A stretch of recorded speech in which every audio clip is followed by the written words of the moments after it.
Bienvenue à quelques minutes avec Dieu aujourd'hui et je suis très ravi de vous retrouver, n'est-ce pas? Aujourd'hui encore autour de la parole de Dieu. Aujourd'hui, notre thème, c'est la parole de Dieu est capable. La parole de Dieu est capable. Et je voudrais simplement, n'est-ce pas, apporter à votre connaissance que la parole de Dieu peut tout faire.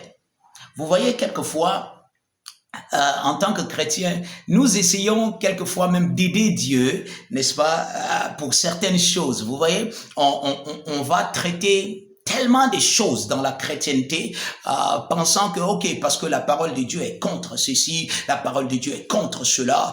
Je prends l'exemple peut-être de la boisson. Vous voyez, la parole de Dieu a parlé, bien sûr, de ça, n'est-ce pas? La parole de Dieu a dit, ne vous enivrez pas de vin. La parole de Dieu a parlé, n'est-ce pas? Il y a plusieurs écritures qui ont parlé, n'est-ce pas, du vin. Voilà, de ne pas se saouler la gueule et autres et tout cela. Oui, bien sûr, mais vous voyez, ce n'est pas un ministère. Si on n'est pas, on n'est pas appelé à rester sur ce détail pour en faire un ministère, ou bien la fumée, par exemple, quelqu'un qui fume, ou bien quoi que ce soit. Vous savez, la parole de Dieu est capable. La parole de Dieu, si vous prêchez la parole de Dieu, si vous entendez la parole de Dieu, cette parole est capable, n'est-ce pas, de produire la justice de Dieu en vous. Cette parole est capable de produire la droiture de Dieu, la vie de Dieu en vous, la vie de sainteté, de justice. Ok, quelqu'un pourra peut-être, vous savez, beaucoup parlent de la sainteté, n'est-ce pas? Il faut te sanctifier, tu ne devrais pas faire ceci, devrais pas faire cela.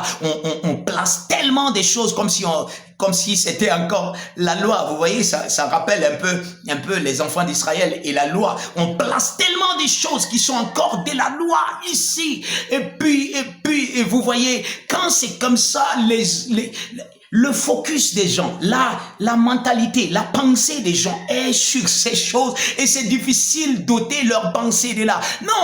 Non, prêchez la bonne nouvelle. Vous voyez, même quand je parle de la bonne nouvelle, vous pouvez trouver des gens qui prêchent, n'est-ce pas, la condamnation, qui prêchent pleinement le péché. Il finit de prêcher, il finit de te parler, tu es conscient que tu as un péché en toi ou bien un démon en toi. Alléluia. Dieu est venu, n'est-ce pas, changer cela. Il est venu avec la bonne nouvelle. Il est venu avec la nouvelle de sa sainteté. Il est venu avec la nouvelle de son royaume. Il est venu avec la nouvelle de sa vie.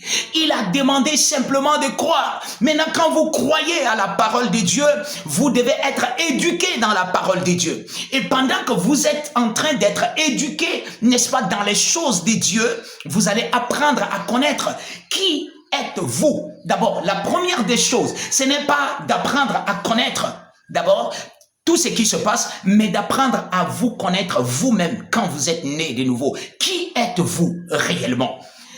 Quel est cet être que vous êtes devenu? Parce que la Bible dit que vous n'êtes plus un humain ordinaire. Vous êtes devenu un nouveau spécimen, un nouveau type d'homme. Et vous devez maintenant connaître comment fonctionne ce type d'homme. Vous devez apprendre simplement à connaître qui vous êtes. Si vous mettez votre cœur là-bas et que vous apprenez cela, cette parole, n'est-ce pas, rendra votre vie exactement comme ce que vous lisez.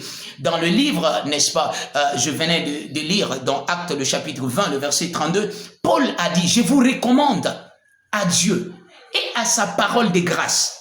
Cette parole qui est capable de vous édifier, de vous bâtir, de vous construire et de vous donner l'héritage avec les sanctifiés, avec tous ceux qui sont saints. La parole de Dieu vous donne l'héritage avec les sanctifiés. Gloire à Dieu. Cette parole est capable de délivrer l'héritage de Dieu entre vos mains. Si vous lisez Colossiens, le chapitre 1, à partir du verset 12, il dit, rendez grâce au Père qui nous a rendus capables d'avoir part à l'héritage des saints dans la lumière. Oui, quel que soit ce que tu es, ce que Dieu te demande, c'est de croire en lui.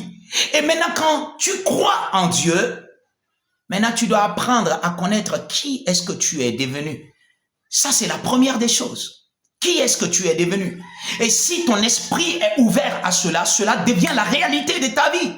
Vous voyez, c'est pour ça que nous disons dans le Nouveau Testament, nous ne sommes pas amenés à obéir. Non, nous sommes des pratiquants. Nous marchons la réalité de la parole parce que nous sommes la parole faite chair. Gloire à Dieu. La parole de Dieu est capable. Si vous prêchez seulement la parole de Dieu, elle peut transformer des vies au-delà de ce que vous pensez, au-delà de ce que vous voulez forcer, au-delà de tout ce que vous êtes. Si vous laissez la parole de Dieu aussi habiter en vous richement, elle produit les résultats de justice dans votre vie de tous les jours et vous vivrez à la dimension de la parole de Dieu. Et si vous n'êtes pas né de nouveau, vous pouvez devenir un chrétien. Vous pouvez simplement faire cette prière. Ce n'est pas compliqué. Dieu n'est pas compliqué. Il n'est pas un homme. Vous pouvez simplement dire, Seigneur, j'ai entendu ta parole aujourd'hui et je crois que Jésus-Christ est le Fils de Dieu. Il est mort pour moi et il est ressuscité. Je confesse de ma bouche que Jésus-Christ est le Seigneur de ma vie à partir d'aujourd'hui. Amen. Si vous avez fait cette prière, je vous rassure que vous êtes déjà un enfant de Dieu et que maintenant, rien de ce qui est dans le monde n'aura de pouvoir sur vous. Je prie que vous soyez gardés dans le plan parfait de Dieu et fonctionnez dans la volonté parfaite de Dieu au nom de Jésus-Christ.